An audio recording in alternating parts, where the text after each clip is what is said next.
Hi, நான் உங்கள் பாலா. ஆக்சுவலாக வந்து நீலகிரியோட எக்கனாமி பற்றி பேசலாம்.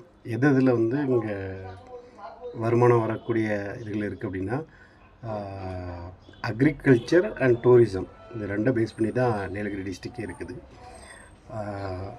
டூரிசம்னா உங்களுக்கே தெரியும், ஹோட்டல்ஸு, லாட்ஜு இந்த மாதிரி ரிலேட்டடாக வரக்கூடிய இது எல்லாம். அப்புறம் சுற்றி பார்க்கக்கூடிய ஏரியா வச்சு பேஸ் பண்ணி கிடைக்கக்கூடிய ரெவென்யூ. அது இல்லாமல் வந்து அக்ரிகல்ச்சர் ரிலேட்டடாக பார்த்தோம்னா பல வகைகளும் இருக்குது, வெஜிடபிள்ஸ் இருக்குது. வெஜிடபிள்னு பார்த்தோம்னா இங்கே மட்டுமே விளையிறது, ஜாஸ்தி விளையக்கூடியது கேரட்டு, உருளைக்கிழங்கு, முட்டைகோஸ், காலிஃப்ளவர், பீன்ஸு, அப்புறம் நூல்கோல்,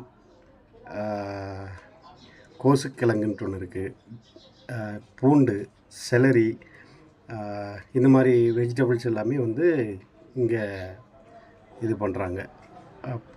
அப்புறம் பல வகைகள்னு பார்த்தாச்சுன்னா ஊட்டி ஆப்பிள், ப்ளம்ஸு, பிச்சிஸு, பேரிக்காய், டீ தக்காளின்னு சொல்லி ஒன்று இருக்குது, தக்காளியில் டீ தக்காளி அப்படின்ட்டு, ஸ்ட்ராபெரி, தாட்புட் பழம்ன்ட்டு ஒன்று இருக்குது, அது பேர் பேஷன் ஃப்ரூட்டு, அப்புறம் துரியன். இது இல்லாமல் வந்து நிறைய ஏரியாக்களில் இங்கே வந்து இந்த கிளைமேட்டுக்காக மஷ்ரூம் பண்ணுறாங்க.